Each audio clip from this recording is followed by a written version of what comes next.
Greetings from Sweden and welcome to Everyday Mystic, an aid to your liberation.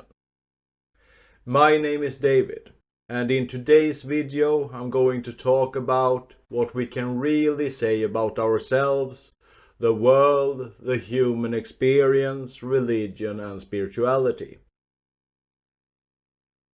A lot of big questions, I know, but it all fits together. And I'm going to explain how and why.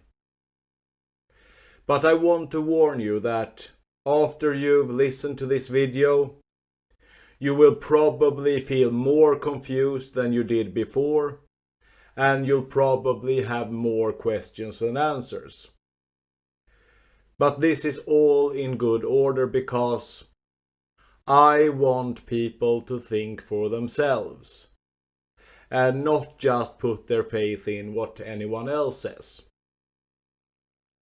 I believe that there is such a thing as absolute truth out there. But I also believe that basically none of us, maybe with a few exceptions, don't have access to this absolute truth.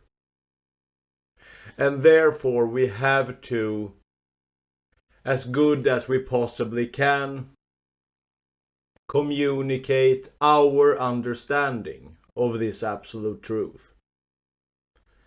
And I want to be very clear before I begin that I believe truly that we are living in the most important time in history, with nothing that comes even close to comparing with it. What I don't know is exactly what this means. I don't have the knowledge or understanding to know this. And basically when I look out into the world, when I look at religion, when I look at my own experiences, when I look at spirituality, I find two distinct narratives. One is about spiritual awakening, and another is the biblical narrative, including prophecies about Jesus and about the end times, and I find these two narratives equally plausible. The more I investigate them, the more I find evidence for both, but there is also a very clear distinction. One, the spiritual awakening, is more about my inner own personal experiences and how I can compare my own personal experiences to those of other people. But when it comes to the biblical narrative, even though I have my personal experiences in this as well, it's more about looking into different prophecies and looking at how everything fits together. But this is where I have to start. And this also means to be the fool first. To dare to be the fool. To dare to ask stupid questions. To dare to acknowledge my ignorance. And not try to pretend that I know more than I do. Whether it is to impress other people, to seem more knowledgeable than I am, or something else. Because I cannot know for sure who actually knows something, who just pretends to know things, and who is just simply delusional. Because our minds so often confuse us. And I'll talk a little bit more about this. We have our personal biases, our own wants, wishes, fears, etc. And these cloud our judgment. This idea that we can just approach everything with our rational minds and therefore figure things out is a complete illusion. Things don't work that way. If it worked that way, all the smartest people in the world would have a spiritual side, would have a belief in God, if our rational minds could really be relied upon when it comes to finding out the truth. So, the first crucial step that I want to talk about is, therefore, we need to absolutely accept who we are, where we are, and our limits on our knowledge and our understanding of this knowledge. And this is also something that I want to ask you who listen to this. When you remove all of the distortions based on fears and desires, that gives you a skewed image of who you are, of the world, of your knowledge and understanding of yourself, the world, your relationship to the world, and the human condition. Where do you truly stand? What do you truly know? These are important questions to ask ourselves. Because even though we might think that we take these matters very seriously, we take ourselves very seriously in relation to them, if we just brush these questions off with either, oh, you should just believe everything you want, there is no absolute truth, or if you're just like, oh, the Bible says this and therefore it must be true, and I don't need to think any further about it. Neither of these stances take these questions really seriously. So what do you really know? Because if you don't ask yourself this question seriously, how are you going to go anywhere but wrong? You will have a very simplistic way of viewing the world, and you will be totally blind to all of the things where you inevitably are wrong. So, where does this leave me personally? Well, I truly do believe that I have come to some conclusions about how the world operates, which we can test for ourselves just by observing what is going on around us, observing our own thoughts, observing our own minds, and in general observing the human condition just as it presents itself to us. But there are also a lot of things that I don't understand when it comes to the fundamental nature of reality, or the ultimate destiny of humanity, or even where we come from and which historical narrative we should believe.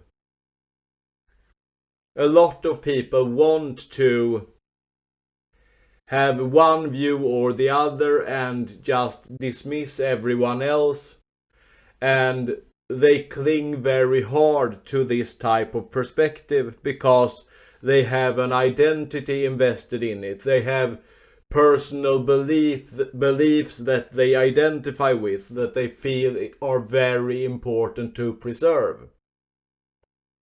And I'm not saying that I'm immune to this, by the way.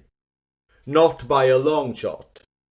But I try to get away from having a personal investment in my beliefs, in my attitudes, in my opinions, because I genuinely believe that I want the truth no matter what the truth is. But the more I go down this type of rabbit hole, the more difficult these things become as well. The more confusion I meet. But something that actually does happen in this is that while beliefs about the future and the destiny of humanity and the fundamental nature of reality and so on become more difficult to grasp, I do also get a firmer understanding of my own condition in the world, of the direct human experience, of the human condition. What is individual to my own self and my own experience, and what I have in common with all other human beings on the planet. And I'll talk a little bit about this further down into the video. But fundamentally, I need to admit this to myself, that even though I do desire to know more, and that I actually fear that my lack of knowledge might lead me astray, this is where I land when I try to approach my life and my life situation and everything in it as objectively as I possibly can. And I want to ask you to try to put these things into perspective yourself.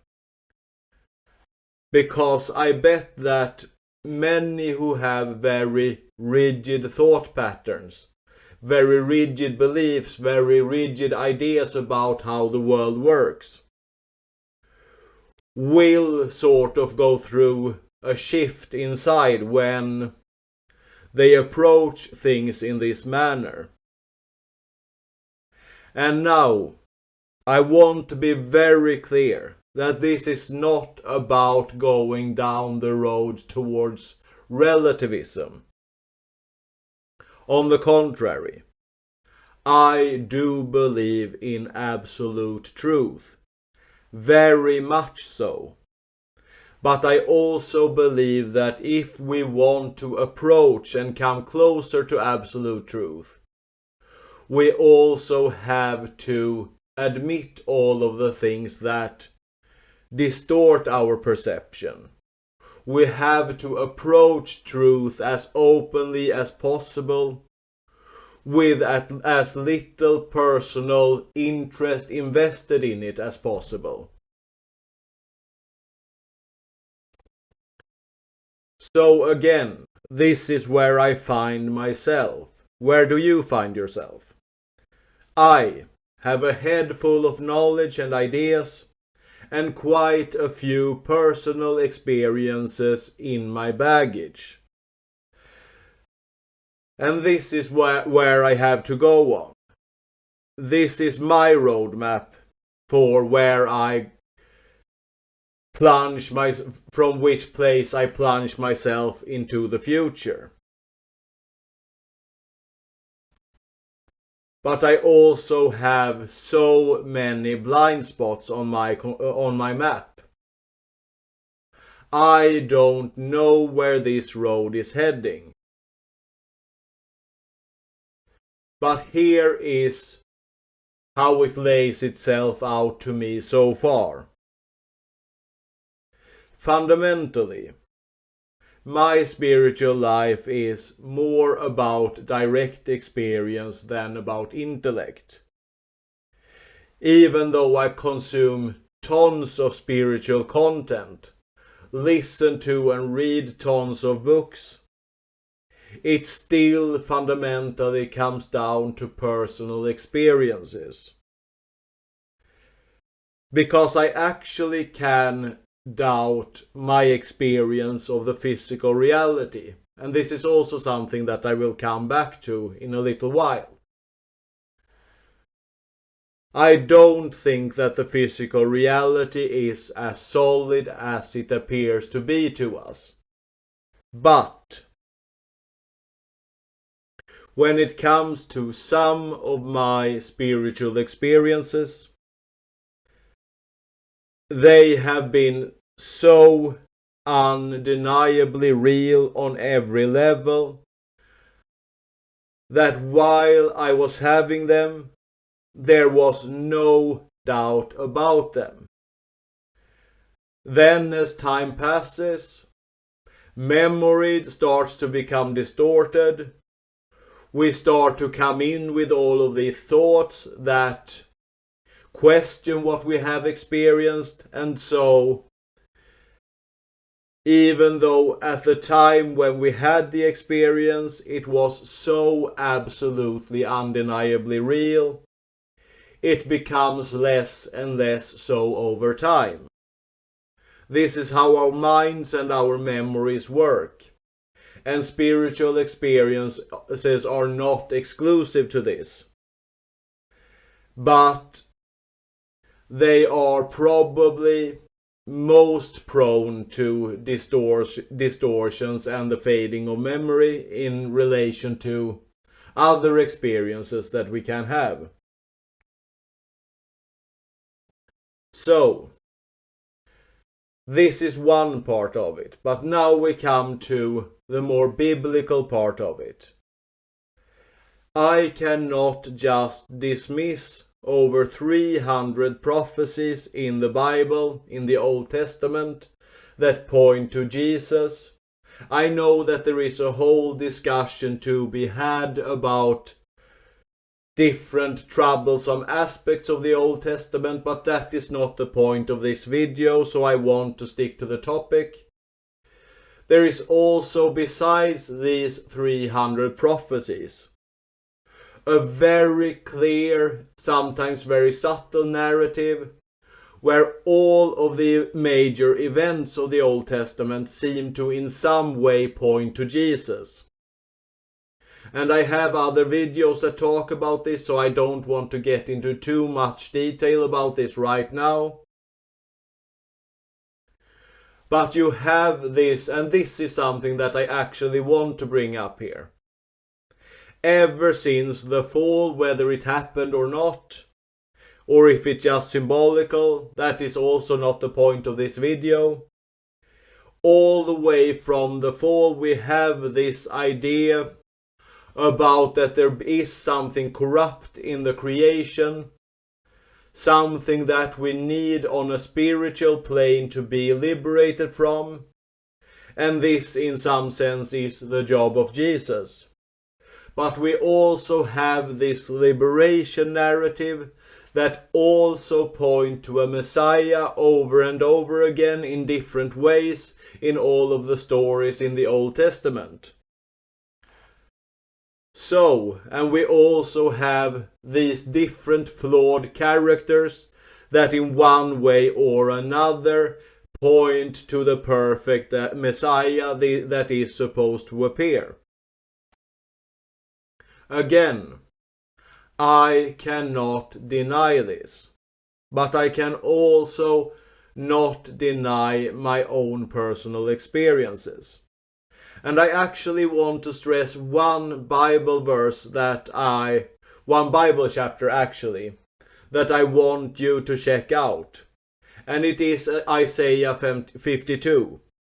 Now, this is from the Old Testament, but as far as I'm concerned, it might as well have been taken from the aftermath of Jesus' crucifixion and resurrection.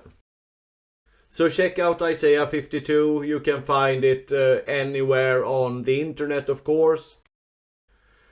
And of course there is also the biblical end times prophecies.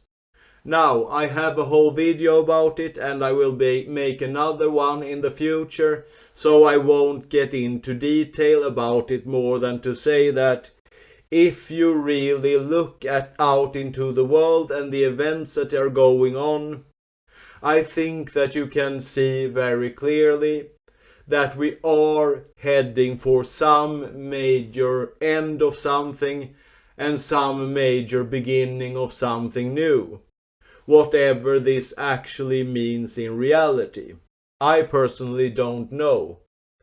I just look at this, I observe it, I try to understand it as objectively as possible, free from all of the kinds of biases that one might attract throughout one's lifetime. I try to not blend personal desires, personal beliefs, and personal wants and wishes or fear into it, and just look at it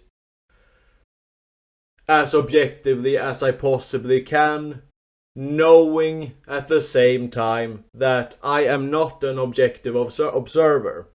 This is impossible for a human being to be. But this is the condition that we are looking at these things from. This is the condition that I am looking at these things from. And this is what I have to contend with. Maybe I'm just chasing my own tail. Maybe the truth is very simple once I see it. But from where I stand today, I have to be the fool and approach these things with the limited knowledge and understanding that I have. But I talk about this a lot in other videos, as I've already said. So I suggest that you check out my Christianity playlist in the description and in the end screen. And you will find more in-depth analysis of these matters. Because I don't want to make this video too broad. And I also want to bring out one last thing that sort of puts together personal experience and biblical prophecy, understanding of the Bible. And it is this personal relationship with Jesus that I know that I have a lot more to work on in. But I do feel this strange drawing to Jesus that I cannot deny. Now, could I be wrong about this? Could this be some sort of wishful thinking? Could it be me just wanting to unload the burden on my shoulders to make my personal human condition a little easier upon myself? Yes, it could be that. But as I've said in other videos, I feel this strange drawing to Jesus, and it is becoming backed up the more I learn about the Bible, about biblical prophecies and the rest of it that I just talked about. And whenever I stray from my relationship with Jesus, whenever I start to doubt my faith in Jesus, whatever it means, I don't know about all of the biblical stories and what is supposed to be taken literally and what a lot of concepts in this even means, because it's about putting words on something that so much escapes words. But my point is that this drawing to Jesus, and when I say yes to it, it is something that really offers me some relief from the burdens of life. And as soon as I start straying from it, I start to feel more anxious, less in control of my life, and I start to give in to a lot of thoughts and feelings about hopelessness. Could I be delusional about this? As I said, yes, it's very possible. But this is something that I have to take seriously and keep exploring further. But then we also come back to these more esoteric sides of things. And I want you to think a little bit about this, because I know that our thoughts in our normal state of being are somehow creating prisons in our minds. Observe your thoughts and you will find this for yourself. Most of our thoughts are just automatic. They come up without any volitional control from our part. And we identify with them even though we have no control of them, and many of them are just repeating the same, garbage over and over again. And I also know that when I let go of my thoughts, the moments that I manage to quiet my mind for a few seconds, I actually feel this same sort of peace that I feel when I say yes to Jesus. I actually didn't know that I was going to say this. I'll probably have to explore this a bit further in another video, because this relief from thoughts actually seems like the same sort of relief that I feel when I say yes to Jesus. What does this mean? I don't know yet. But it's certainly something that I will have to find out more about as my journey progresses. Related to this is also an inner transformation that is also very real, that I am also very much going through, and that I also can compare to other people that are going through the same thing. I talk about this also in other videos, but basically it has a component of very real energetic shifts inside of myself, of more getting into contact with the energy field inside of my body, but it also has to do with uncovering real psychological baggage, behavioral patterns that I have attracted, other things, little distortions in how I view myself and the world, and all basically of the little things that we usually wish to hide from ourselves. So this is a little about where I feel that I stand today. And I'm very confident that a lot of you can relate to some of this which I am talking about. Maybe you are a little more confident in what you actually believe about things like the fundamental nature of reality and where we are going. But I am not. And this is where I have to start, exactly where I am, with the knowledge and understanding that I have, and the lack of knowledge and understanding that is also part of where I stand today. I will talk more in depth about this specific condition that we have found ourselves in on Thursday, so check out my video then.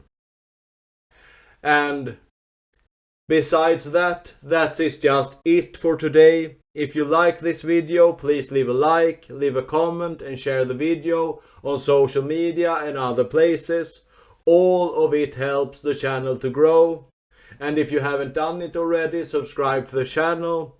And if you're watching on YouTube, hit the notification bell so you get notified when I put up new videos. And check out the description and the comment section for other things that me and my wife are doing. And other than that, just sincerely thank you for your time.